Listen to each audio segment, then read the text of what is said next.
Welcome back to Building Character, where we figure out how to play as your favorite fictional characters in Dungeons & Dragons. Remember to like and subscribe for more emotional stability. Maybe. Today we're building Phoenix, specifically Jean Grey from the X-Men, not the capital of Arizona. Jean has been with the X-Men since issue 1, and has always been something at the heart of the group. Occasionally that heart will be corrupted by evil eternal space forces, but hey, we all have our bad days.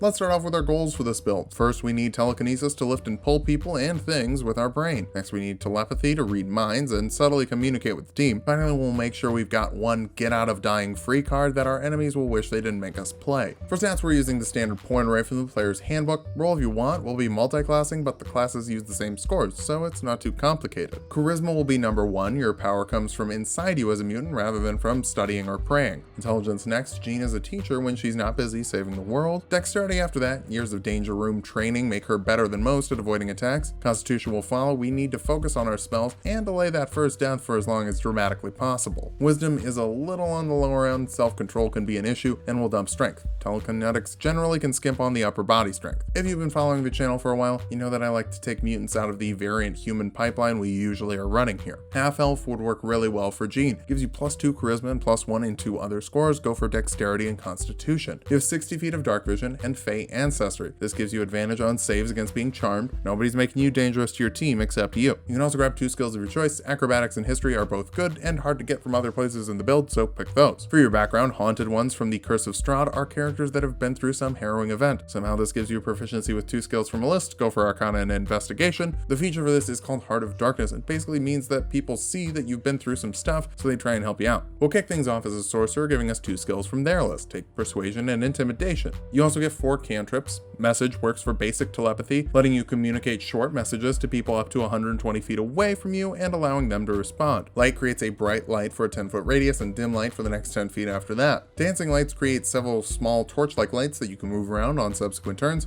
Firebolt gives you some fire to throw around. It's a ranged spell attack, dealing 1d10 fire damage, and it ignites flammable objects. For your first level spells, Catapult lets you throw something weighing 5 pounds or less at someone, forcing a dexterity save of 8 plus your proficiency and charisma modifier. It deals 3d8 bludgeoning damage if they fail, and no damage if they succeed. This is one of those spells. I'd also grab Featherfall, which lets you save up to 5 falling creatures from falling damage with some levitation. For your Sorcerer's Origin, look into the Phoenix Soul from the Unearthed Arcana. This lets you ignite flammable objects you hold in your hand, but more importantly, you get Mantle of Flame. Once per long rest, you can set this up as a bonus action. It makes you glow a bright light for 30 feet, dim light 30 feet after that. Enemies that hit you with melee attacks take fire damage equal to your charisma modifier, and you can add your charisma modifier to the damage from fire-based spells. Pretty great that you get all this at level 1. Jean usually has to wait a little while in the comics before those Phoenix abilities kick in. We'll head over to Warlock for 1 level to work on our mental skills and classify the Phoenix Force as some sort of old one, maybe a great old one. Forming a pact with a great old one gives you the Awakened Mind ability, letting you telepathically communicate with creatures within 30 feet of you as long as they understand at least 1 language. Doesn't matter if you don't share a language, you can still talk to them. For your cantrips, grab Eldritch Blast. It deals 1d10 force damage for a telekinetic punch. Mage Hand lets you create a small spectral hand that can lift objects weighing up to 5 pounds or less and activate non-magical items.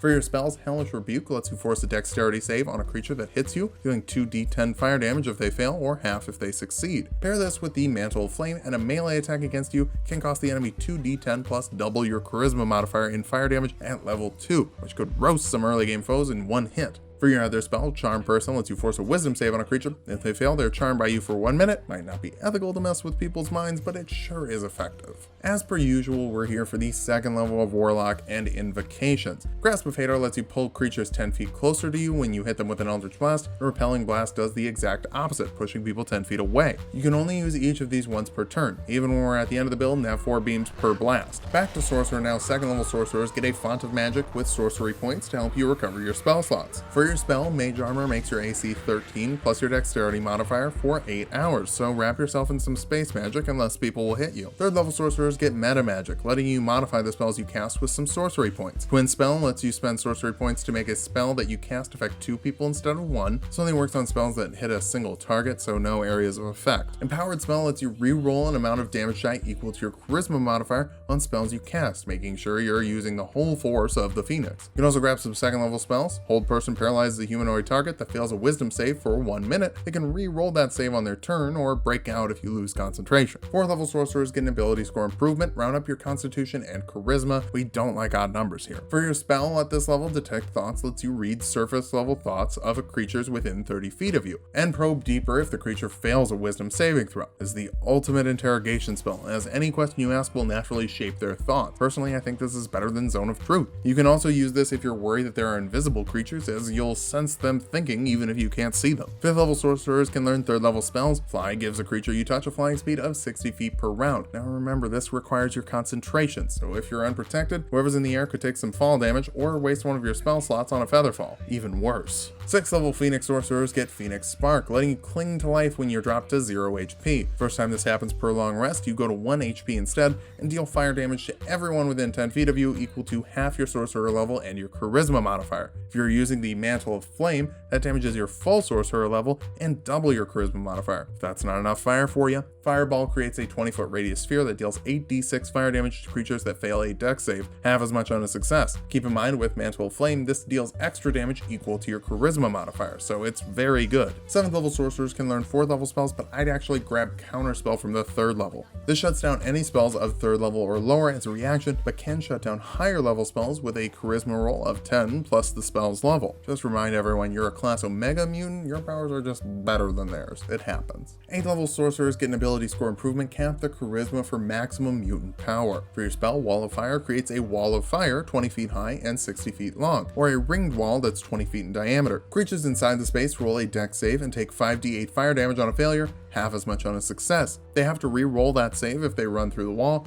or if they're within 10 feet of one side of it. Just one side, you get to choose which side though. Remember how you can push and pull people 10 feet with Eldritch Blast? Yeah, that's not concentration, so throw up the firewall and have fun bouncing people back and forth between it. It's really cruel. 9th level sorcerers can learn 5th level spells. Hold Monster is like Hold Person for any creature, not just a humanoid. Hopefully this tips you off that Hold Person has all the power of a 5th level spell on specific targets, so obviously it's really good. Use it as often as you can. 10th level sorcerers can grab another meta magic option. Extended spell doubles the duration of spells with a sorcery point, but you still can't hold a spell for longer than 24 hours. Sorry. For your spell, Telekinesis lasts up to 10 minutes or 20 if you extend it, and lets you move creatures and objects with an action for the duration. You can lift objects weighing up to 1,000 pounds. If the lifted target is a creature or being held by a creature, make a contest with your spellcasting modifier and the target's strength. Your spellcasting modifier is maxed out, so best of luck to them. 11th level sorcerers can learn 6th level spells. Disintegrate lets you disintegrate people, forcing a dexterity throw on a creature and dealing 10d6 plus 40 force damage on a failed save. If this brings the target to 0 HP, they're disintegrated. Turn to ash, they're gone.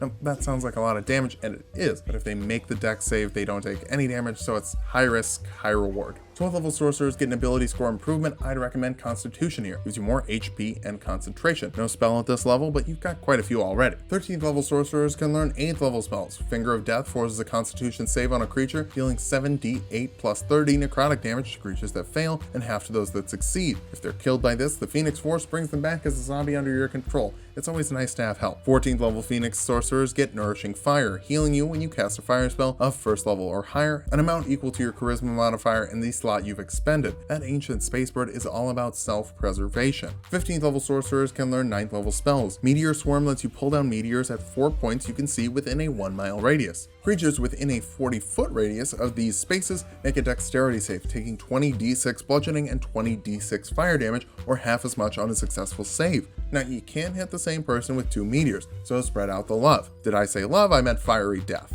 16th level sorcerers get another ability score improvement, and I'll recommend Constitution again. We actually kind of want to get hit with melee attacks, so we don't want our AC too high. We need to be able to live said hits. 17th level sorcerers get another meta magic ability. Heightened Spell lets you spend 3 sorcery points to give a creature disadvantage on their saves against your spells. Probably a rogue or monk, you got a lot of dex saves. For our final spell, Power Word Kill automatically kills a creature with 100 HP or less. No rolling, no saving, just death. So pop into someone's brain, shut it off. Keep in mind you only have 1 9th level slot, so pick between the wild chaos of Meteor Swarm or the precision of Power Word Kill. Our capstone is the 18th level of Phoenix Sorcerer, giving us Phoenix Form. This means that while you're using the Mantle of Flame, you have a flying speed of 40 feet, resistance to all damage, and deal an extra 20 damage with your Phoenix Spark. Now that we've hit level 20, let's figure out how good of a build this is. First, you are a 9th level caster with high devotion to damage, so you can burn through every enemy. You're also great at taking a hit for a sorcerer, not because you have an abundance of HP, though you actually do have a pretty good amount of HP, it's because you have the Mantle of Flame and Phoenix Spark, so you can deal crazy damage to the people hitting you. Finally, with telekinesis and your Eldritch Invocations, you're able to control enemy positions, which can lead to some great environmental damage. For weaknesses, you're pretty dependent on dex saves for damage, so evasive targets could slip away from most of your damage. You're also not exploring the damage variety most sorcerers would, with fire and force making up about 90% of your damage types. Force isn't resisted all that commonly, but if you run into any fiends, that fire ain't doing